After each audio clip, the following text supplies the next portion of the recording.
नमस्कार दोस्तों, competition war के यूट्यूब चैनल में आपका स्वागत है। मैं संदीप हाजिर हूं आपके लिए लेकर लक्ष्य सीरीज में एक नई वीडियो। दोस्तों, लक्ष्य सीरीज में हम बात कर रहे हैं विजन आईएएस की पीटी 365 की। और आज बारी है दोस्तों अंतरराष्ट्रीय संबंधों की। और अंतरराष्ट्रीय संबंधों में आज की क्लास बेस्ड है दोस्तों भारत सऊदी अरब रिलेशनशिप्स की। और सुर्खियों पर बात करें दोस्तों तो हाल ही में भारत सऊदी अरब सामरिक भागीदारी परिषद की मंत्री स्तरीय बैठक आयोजित की गई, इसी के बारे में चर्चा करेंगे। दोस्तों, वीडियो में आगे बढ़े इससे पहले मैं आप लोगों को बता देना चाहता हूं कि इस वीडियो के डिस्क्रिप्शन बॉक्स में दिया हुआ है कंपटीशन वॉर यूट्यूब चैनल के ऑफिशियल टेलीग्राम चैनल का लिंक, जिस पर डेली बेसिस पे द हिंदू और पीआईबी की जो न्यूज होती है वो हिंदी में आपके लिए प्रसारित की जाती है। तो दोस्तों, बहुत सारे लोग चैनल पर जुड़कर उसका लाभ उठा रहे हैं, आप लोग भी जुड़िए और करंट अफेयर्स की तैयारी को और भी ज्यादा एनहांस कीजिए। ठीक है दोस्तों, तो सुर्खियों में ये रहा कि भारत और सऊदी अरब की जो सामरिक भागीदारी परिषद है उसकी मंत्री स्तरीय बैठक आयोजित की गई। अब जो सामरिक भागीदारी परिषद है उसकी स्थापना दोस्तों 2019 में तब की गई जब भारतीय प्रधानमंत्री की सऊदी अरब की यात्रा हुई थी। दोस्तों, इसके जो सामरिक भागीदारी परिषद है उसके दो मुख्य स्तंभ है।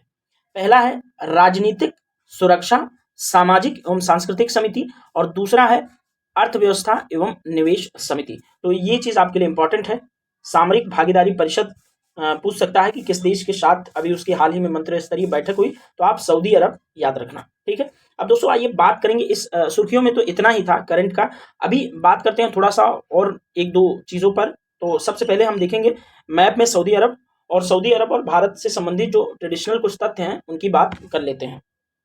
दोस्तों, सबसे पहले आप देख लीजिए भारत और सऊदी अरब के बीच महत्वपूर्ण तथ्यों पर बात करने से पहले आप मैप देख लीजिए। तो मैप में ये है सऊदी अरब और सऊदी अरब की राजधानी है दोस्तों रियाद। ठीक है, सऊदी अरब की राजधानी क्या है? रियाद। और रियाद आप याद रखना, जो स्टार का निशान बना है रियाद लिखा हुआ है। अब सऊदी अरब की बॉर्डर कंट्रीज आपके लिए इंपॉर्टेंट हो सकते हैं क्योंकि बॉर्डर कंट्रीज से हमेशा सवाल पूछे जाते हैं। तो सऊदी अरब की बॉर्डर कंट्री सबसे पहले नॉर्थ में अगर बात करें तो नॉर्थ में आप इराक देख सकते हैं। ठीक है, और नॉर्थ ईस्ट में कुवैत को देख सकते हैं आप, यहाँ पर कुवैत। पर्शियन की खाड़ी नॉर्थ ईस्ट में पूरा पर्शियन की खाड़ी, और खाड़ी में कतर, यहाँ पर कतर आप देख सकते हैं जिसकी राजधानी दोहा भी आपको दिख रही है। ठीक है, पर्शियन की खाड़ी इसके पूर्वोत्तर में है सऊदी अरब के, याद रखना आप। और यूएई, ये साइड में यूएई है, इसको आप पूर्व में मान सकते हैं। सऊदी अरब के पूर्व में यूएई है जिसकी राजधानी अबू धाबी। ठीक है दोस्तों, और यहीं पे यूएई में ही दुबई है जिसको द फेमस दुबई सब जानते हैं। दुबई कई लोग सोचते हैं कि सऊदी अरब में है, लेकिन सऊदी अरब में दुबई नहीं, यूएई में है। ठीक है, और इसके दक्षिण पूर्वी हिस्से पर देखें सऊदी अरब के तो ओमान है, ये यहाँ तक घेरे हुए है। और दक्षिण में दोस्तों यमन की राजधानी सना। ठीक है, और सना के नीचे आपको दक्षिण में दिखेगा गल्फ ऑफ अदन। ठीक है, और अब आएंगे इधर दक्षिण पश्चिम में जब देखेंगे हम तो रेड सी है, लाल सागर, ये पूरा यहाँ से यहाँ तक लाल सागर। पूरा लाल सागर में एंट्री करने के लिए आपको अदन की खाड़ी से होकर गुजरना पड़ेगा। जब आप अरब सागर में होंगे तो अरब सागर से आपको एंट्री करनी पड़ेगी अदन की खाड़ी में, फिर आप लाल सागर में आएंगे जहां से स्वेज नहर गई है। ठीक है, अब दोस्तों यहाँ पर बात करें तो इधर अफ्रीका का हिस्सा है जहाँ पे आप हॉर्न ऑफ अफ्रीका के कंट्रीज देख रहे हैं, जैसे इथियोपिया और एरिट्रिया आपको दिख रही होगी। ठीक है, और सूडान यहाँ पर इजिप्ट। तो इसके मुख्य रूप से दक्षिण पश्चिम में और पश्चिम में गल्फ ऑफ अकाबा की खाड़ी है। ठीक है, और सऊदी अरब में दोस्तों महत्वपूर्ण डेजर्ट है, एक यहाँ है रब अल खाली। ये ये कहा जाता है कि दुनिया का सबसे खाली मरुस्थल जो है जहाँ आबादी मतलब ना के बराबर है, वो रब अल खाली ही है। ठीक है, क्वेश्चन पूछा जा सकता है एग्जाम में। और अल नाफूद एक मरुस्थल है जो कि सऊदी अरबिया के उत्तरी हिस्से में है। ठीक है, तो सऊदी अरबिया का ही अल नाफूद मरुस्थल है। और सऊदी अरबिया के पश्चिमोत्तर में आप जॉर्डन देख रहे हैं, जॉर्डन की राजधानी आपको अम्मान भी स्पष्ट रूप से दिख रही है। तो दोस्तों, पश्चिम में गल्फ ऑफ अकाबा की खाड़ी सऊदी अरब के, पश्चिमोत्तर में जॉर्डन, और उत्तर में इराक, और उत्तर पूर्व में कुवैत और पर्शिया की खाड़ी, और पश्चिम पूर्व में कतर और यूएई यहाँ पर, और दक्षिण पूर्व में ओमान, और दक्षिण में यमन की राजधानी सना, और सना के नीचे गल्फ ऑफ अदन से एंट्री होती है रेड सी में। तो पूरा मिला के बन गया, आपका पूरा सर्किल कंप्लीट हो गया। और आप याद रखना कि सऊदी अरब की राजधानी जो रियाद है उसके जस्ट थोड़ा सा नीचे से जाती है ट्रॉपिक ऑफ कैंसर। ठीक है, मकर रेखा, ये याद रखिए, ये डॉट। ठीक है दोस्तों, तो आई होप आपको पूरा मैप समझ में आया होगा क्योंकि मैप ज़्यादा इंपॉर्टेंट होता है। और हाँ, एक यहाँ पे स्टार जो दिख रहा है आपको, ये बहरीन है, बहरीन की राजधानी मनामा, ठीक है। बहरीन पर्शिया की खाड़ी में ही है, ठीक है, ये याद रखना। पर्शिया की खाड़ी एक जल क्षेत्र है, उसी में बहरीन है, वहीं पे कतर है, ठीक है। और कुवैत यहाँ पर जो पेट्रोलियम के लिए सबसे बड़ा रिजर्व है दुनिया में, ठीक है। तो दोस्तों पूरा हमने घेर दिया है, तो ये चीज़ आप याद रखना, ठीक है। अब आगे वो सॉरी दोस्तों, यहाँ पे एक महत्वपूर्ण जो है स्थान है जिद्दा।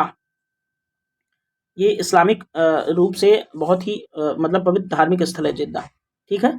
और मक्का यहाँ पे है, मक्का तो आप जानते हैं हज करने लोग जाते हैं हज पे, ठीक है।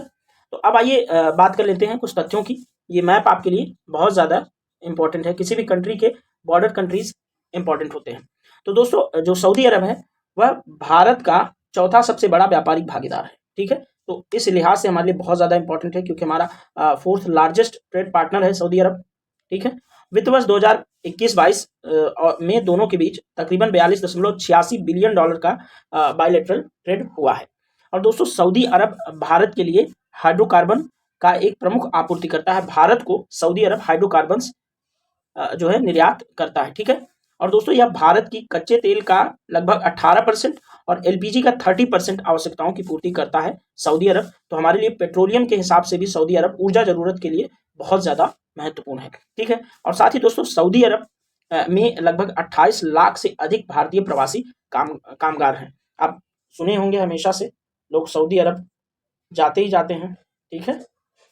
आगे बढ़ेंगे दोस्तों, भारत की ई माइग्रेट प्रणाली को सऊदी अरब की ई थावतीक प्रणाली के साथ एकीकृत किया गया है। तो ई थावतीक प्रणाली कहीं पूछ ले आपसे कि किस देश की है, तो सऊदी अरब की है। ई थावतीक प्रणाली माइग्रेशन से संबंधित है और इसका उद्देश्य श्रमिकों के लिए प्रवासन प्रक्रिया का उचित संचालन करना है, ई थावतीक प्रणाली का, ठीक है। और दोस्तों सांस्कृतिक सहयोग की बात करें सऊदी अरब और भारत के बीच, तो सऊदी अरब में पवित्र शहर मक्का और मदीना है, ठीक है। और यहाँ पर दोस्तों हजारों भारतीय वार्षिक हज और उमरा तीर्थ यात्रा के लिए आते हैं। तो हज पर कहाँ जाते हैं? मक्का में, याद रहे आप लोगों को। और दोस्तों हाल ही में दोनों देशों ने योग के लिए सहयोग करने पर समझौता ज्ञापन पर हस्ताक्षर किया। साथ ही खाड़ी क्षेत्र में किसी भी देश ने पहली बार योग सहयोग पर समझौता किया है। तो योग पर समझौता किस खाड़ी देश ने किया है अगर आपसे पूछा जाए तो आप सऊदी अरब बताना, ठीक है। ये फैक्ट आपके लिए इंपॉर्टेंट हो सकता है। रक्षा क्षेत्र में बात करें दोस्तों तो द्विपक्षीय अभ्यास होता है अल मोहद अल हिंदी। तो सैन्य अभ्यास है अल मोहद अल हिंदी भारत और सऊदी अरब के बीच होता है। दोस्तों भारत और सऊदी अरब रक्षा सहयोग संयुक्त समिति JCDC का गठन किया गया है और इसे द्विपक्षीय रक्षा सहयोग के लिए सभी पहलुओं की व्यापक समीक्षा और मार्गदर्शन करने के लिए गठित किया गया था, ठीक है।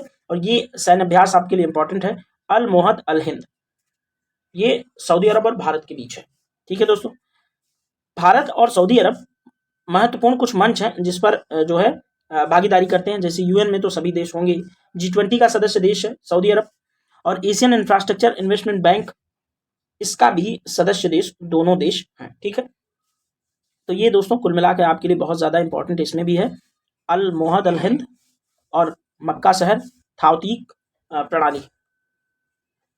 दोस्तों आपने थंबनेल में देखा होगा मिडिल ईस्ट ग्रीन इनिशिएटिव, ठीक है। तो मिडिल ईस्ट ग्रीन इनिशिएटिव देख लेते हैं क्या है। मिडिल ईस्ट ग्रीन इनिशिएटिव 2022 के शिखर सम्मेलन का आयोजन किया गया है अभी हाल ही में।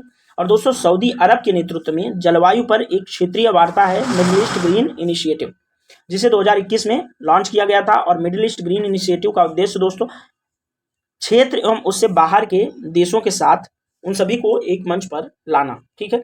और दोस्तों इसका लक्ष्य जो मिडिल ईस्ट ग्रीन इनिशिएटिव है इसका लक्ष्य है क्षेत्रीय हाइड्रोकार्बन उत्पादन में कार्बन उत्सर्जन को 60% से अधिक तक कम करना, ठीक है। ये मुख्य रूप से जो है कार्बन एमिशन को कंट्रोल करने पर भी काम करता है मिडिल ईस्ट ग्रीन इनिशिएटिव।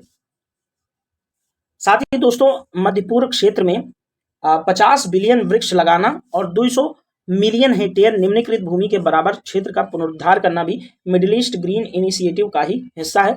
और इसके अंतर्गत दोस्तों वैश्विक कार्बन स्तर को 2.5% तक कम करने में भी मदद कर सकता है। तो मिडिल ईस्ट ग्रीन इनिशिएटिव कुल मिला के बहुत ही इंपॉर्टेंट पहल है सऊदी अरबिया की, आप लोग याद रखना। तो दोस्तों इस वीडियो में इतना ही, मिलेंगे किसी अन्य वीडियो में, तब तक के लिए थैंक यू सो मच।